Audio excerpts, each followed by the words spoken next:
Hi y'all, I am comfortable in my sexy woman pajamas in my wonderful bed, being a happy single woman, ready to present you with another list. Look at my mood ring. This list is things I learned from my abusive ex-husband. Now I know you're looking at this title and you're thinking, what the fuck, Jules? How could you possibly learn anything from a narcissistic, abusive psychopath? Just give me a chance and hear me out. How many of you have seen the videos that I have done about things that we can learn from these toxic ass men? That's basically where my mind went when compiling this list. So let's go through it. Let me know what you think about each one. Number one, I learned that men are not natural providers. This is a myth from the pits of hell. As we have seen repeatedly, as we have seen in statistics, as we have seen when women become ill and their husbands divorce them for someone younger, men are not natural providers. And we've also learned that men are afraid of other men.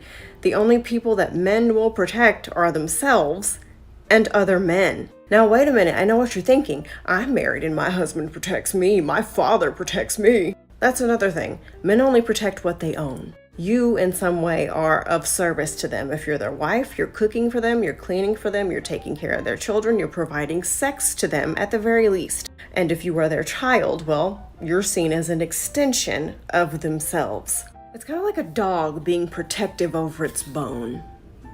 You see what I'm saying? Number two, men are not natural providers. In a perfect world, everybody would be able to take care of themselves.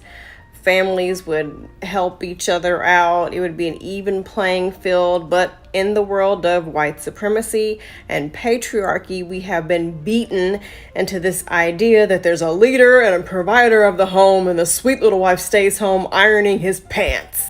And there are men who honestly can't handle that role. It's too much for them. But society's like, hey, dude, this is what you're supposed to be doing. So they get frustrated and they take that shit out on their families. There were several times when I was married to my abusive ex-husband when he would get so frustrated and say, I can't believe I have to take care of you for the rest of my life. What the fuck? As Black people, our ancestors didn't do this patriarchal bullshit. Okay, so if you're in my comments preaching to me about submission and how the man should lead, you've been drinking the Kool-Aid, my dear. You have been drinking the Kool-Aid. And because of who made that Kool-Aid, there ain't even enough sugar in it for it to be enjoyable. Number three, people will take advantage of perceived innocence. You gotta let folks know that you ain't the one. My ex-husband would always comment about the fact that I was so nice and sweet and innocent. He was, I think, 6 or 7 years older than me when we met. I was 20 and he was 26 or 27. And now looking back, I understand why those qualities were so important to him. He used me.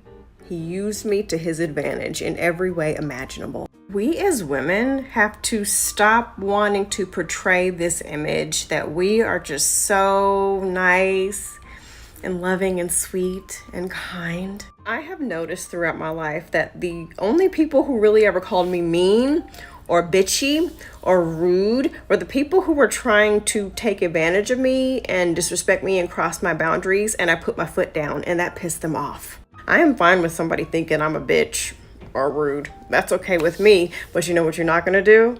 Disrespect me. I win. I don't want to be perceived as nice and sweet and innocent. I want to be perceived as don't fuck with her. In hard times, it is imperative that you focus on what's important. Look at that. I meant to say that you focus.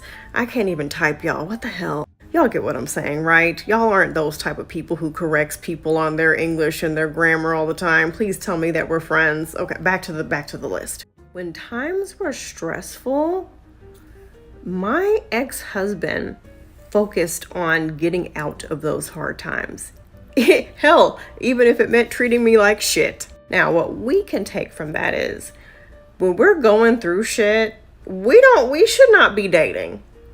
We should not be out here in the streets. I'm sorry. Way too many people got stuff going on and they're out here filling the void and trying to pass time thinking that they need to be focused on finding the one. Now, I'm not saying that only rich people can date. That would be fucking dumb.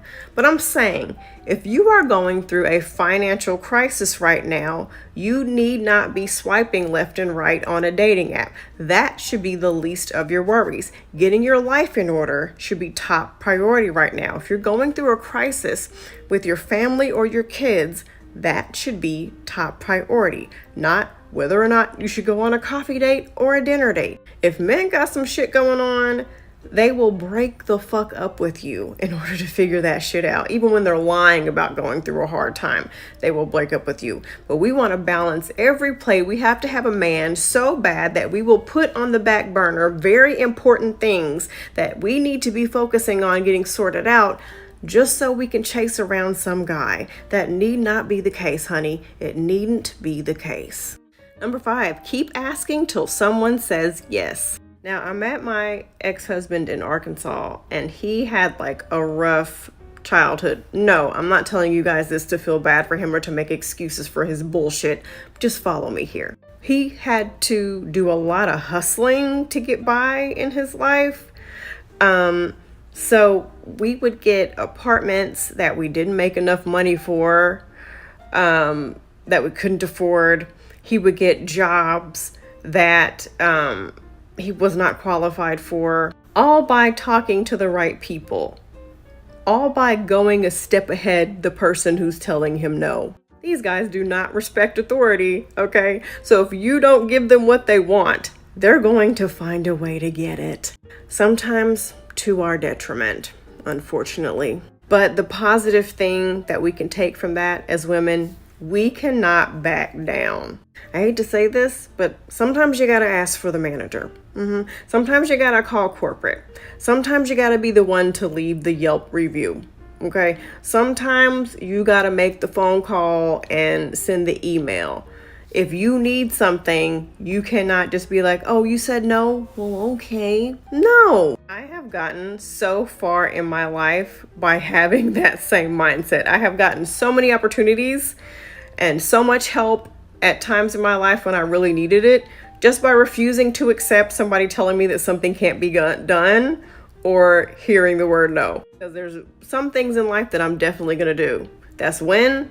That's survive, that's be successful, that's do what I gotta do, that's make sure my kids are taken care of. And you're not gonna tell me I can't do those things.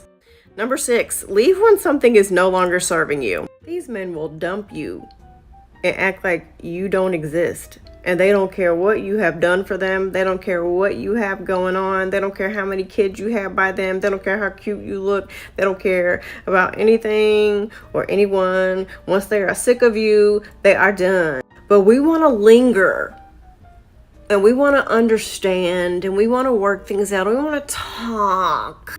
We waste so much time with all these talks and all this understanding.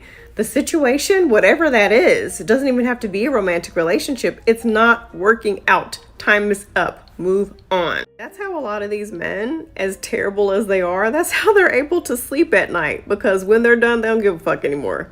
That's it. We stress ourselves out, stress ourselves into a mental breakdown, worrying about people and situations that ain't worrying about us, not benefiting us in no way. And we got to stop that. Number 7, fake it till you make it. There were lots of things, like I said in a previous example on this list, that my ex-husband did not qualify for. He did not earn. But because he's a narcissist and charismatic, he could trick people into thinking that he was overqualified. And he was amazing. And he was this great, trustworthy person. He was hanging out with company bigwigs and all this shit. There is no reason for us as women to have imposter syndrome ever. Because most of these men, about 99.99% of them, are not qualified for any of the shit that they're doing. But they learned the verbiage, they learned who to talk to, and then they get where they want to be.